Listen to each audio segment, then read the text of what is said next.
Hana mến chào cô bác, anh chị và các bạn.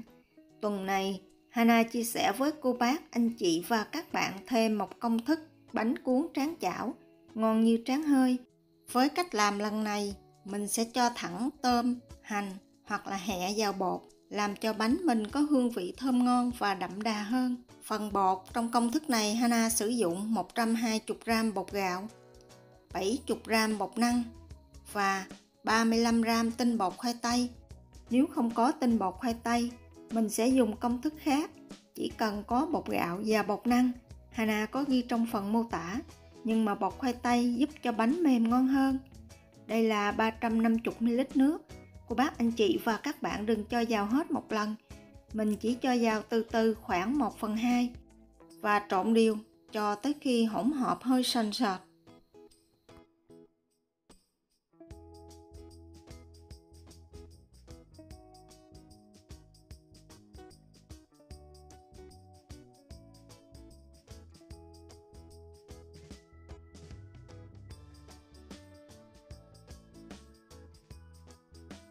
Phần nước Hana cho vào khoảng 180ml, cũng giống như mọi lần.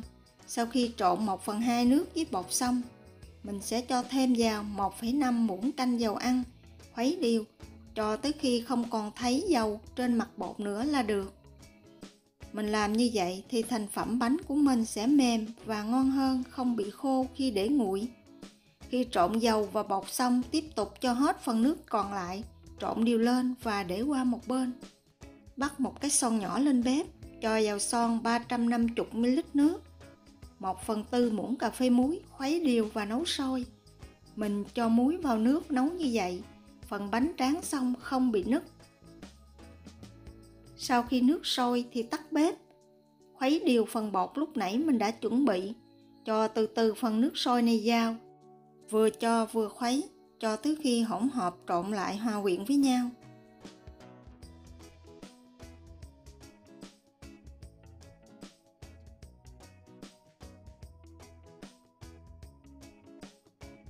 Lọc qua rây và đậy lại để 15 phút cho bột nở.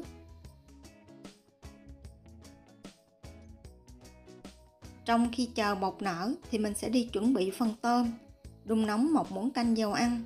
Dầu nóng cho vào 1/2 muỗng canh hành tím phi giang. Hành vàng thì cho vào 40g tôm khô. Xào cho tới khi tôm có mùi thơm.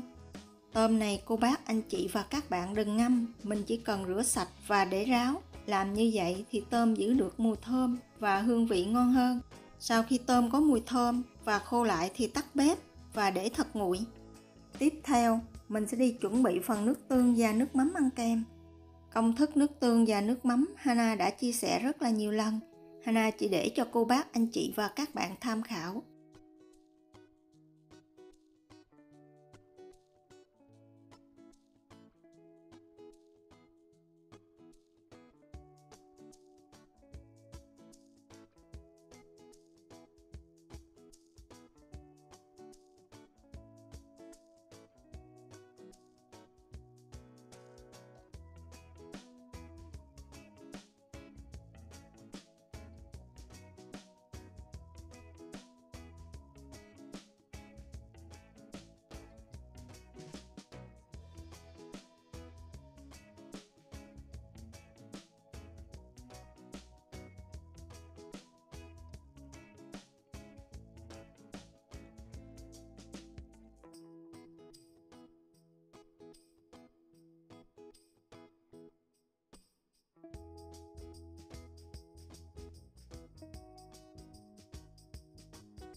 Nước tương thì mình sẽ nấu sôi và tắt bếp.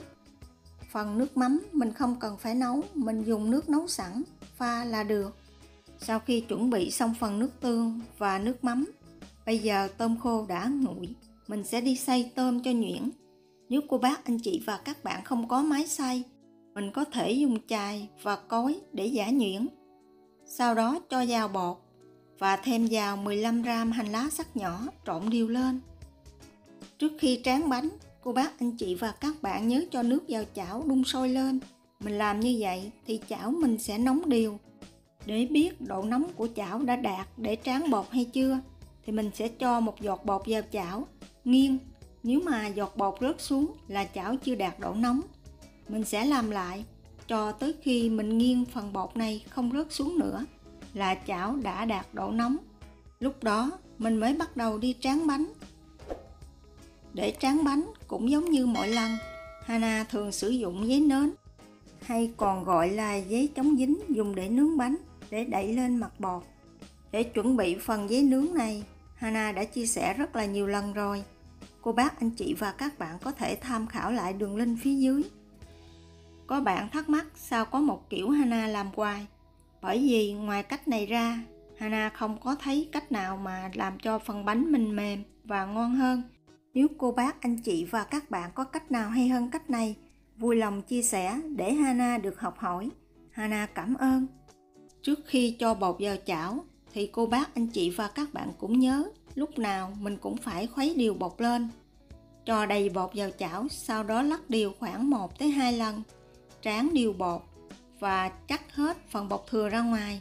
Đậy phần giấy nến lên và mình nấu khoảng 30 giây là bánh đã chín. Có bạn nói, tại sao Hana không lấy bánh ra ngoài bằng cách gõ nhẹ chảo lên thớt là bánh tróc ra một cách dễ dàng, không cần phải lấy cái sửng và bọc giấy bạc.